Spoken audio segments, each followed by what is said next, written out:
Hello guys, welcome back to our channel, the Rick Files. I hope everyone is staying safe and keeping well. In this episode, I'm going to do a reaction video on the just concluded Game 2 of the NBA Finals between the Bucks and the Suns. But before I break it down guys, if you enjoyed watching this video, please give me some love, please subscribe, give me some thumbs up, and also share. So here it goes.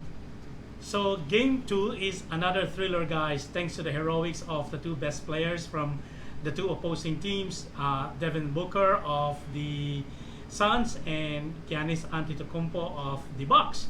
So what happened was, in the first quarter, the Bucks just came out of the gates roaring, like, you know, they came like a storm, attacking, charging, and I think they employed the same kind of strategy they did with the Atlanta Hawks on Game 2 during their playoffs after they lost Game 1. But I think the good thing for the Suns in the first quarter, they stayed very close with the Bucks and didn't really allow them to pull away that much. That's why the first quarter ended with the Bucks leading by 3 points, 26-29. The second quarter is pretty much the same in terms of the tempo and the pace of the game, but this time it was the Suns who made some little adjustment, not only in their defense but also in their offense, and they found themselves leading after the first half. The third and the last quarter saw both teams like really being aggressive. The Bucks came out again charging in the third quarter, especially their star player Antetokounmpo scoring like massively in the third quarter. But I think the reason why they came short and they lost this Game 2 again to the Sun is because he didn't have the support he needed from the other members of the team, like Middleton, for example, or Lopez.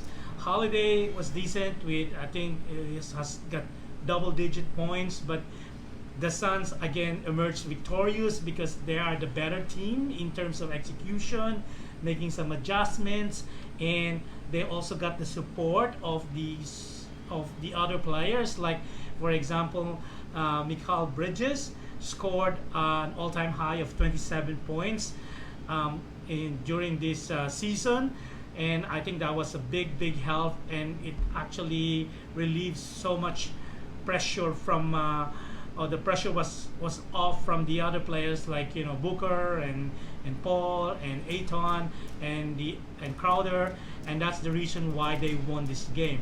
In the end, the final score was 118 over 108, a 10-point lead over the Bucks, and the Suns again emerged victorious, and now they're leading this NBA Finals 2-0 as they head to Milwaukee for Game 3. So what are the lessons we learned from this Game 2 guys?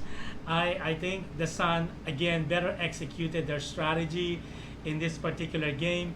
Yes, the Bucks came out, you know, charging and, as I've mentioned, like a storm in the first quarter, but they were not able to sustain that, and they revert back to what they were doing in Game 1, you know, underutilizing their center Lopez as well as the other forward like Portis.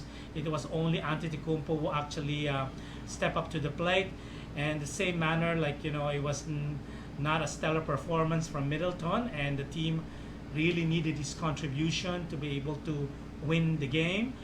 Meanwhile, the Suns, not only that the best players like Devin Booker and Chris Paul step up to the plate, but this time another player, Mikal Bridges, actually did so well. As I've mentioned, he scored 27 points, and Devin Booker was the star player of this game. The back-to-back 3-point basket that he did in the fourth quarter was really crucial for them winning the game, because the Bucks were trying to like cut down the lead, but Booker was, you know, so fearless and just, you know, confident that he will be able to make the basket. He was their go-to man, I mean the Suns' go-to man, and he did not disappoint, and that's the reason why he was the star player of this game. He scored a total of 31 points, and as I've mentioned, he got the support that he needed from Mikal Bridges at 27 points.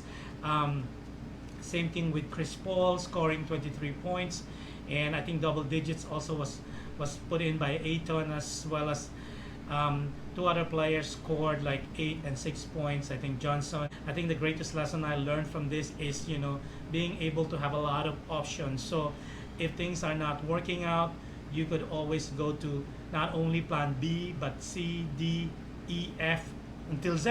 As I think there's somebody who mentioned before that, if plan A or plan B didn't work out, there's still another 24 letters in the alphabet that you can go to try, and until you find the right formula.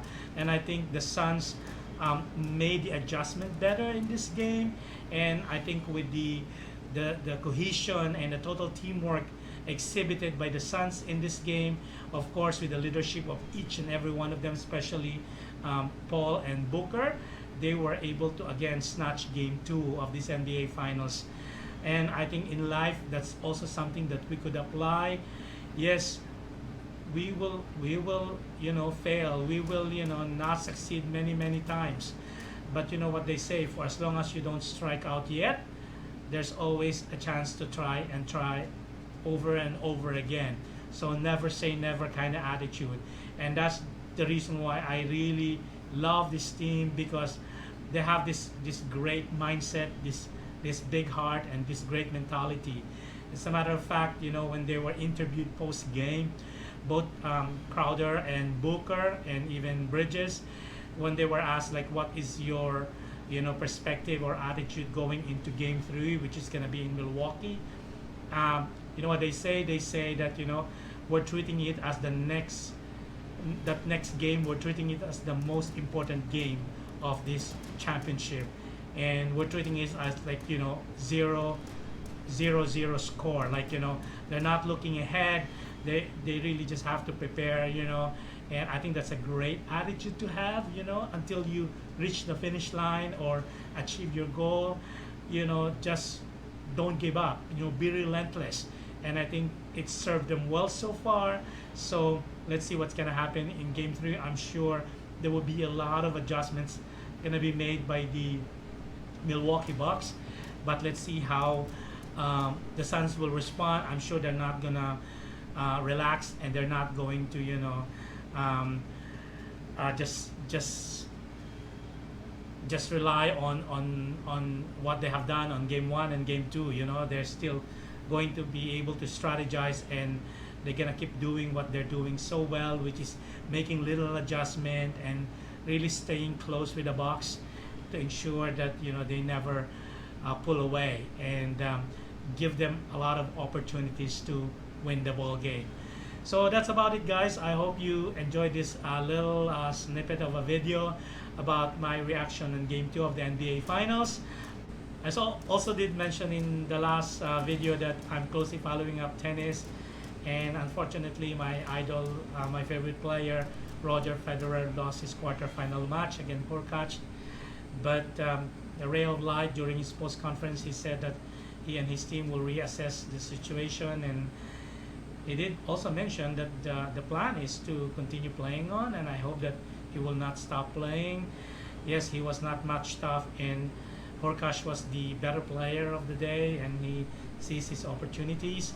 So now one semifinal is between Berrettini against Hurkacz, and the other one's the top seed Djokovic against Shapovalov of the Canadian.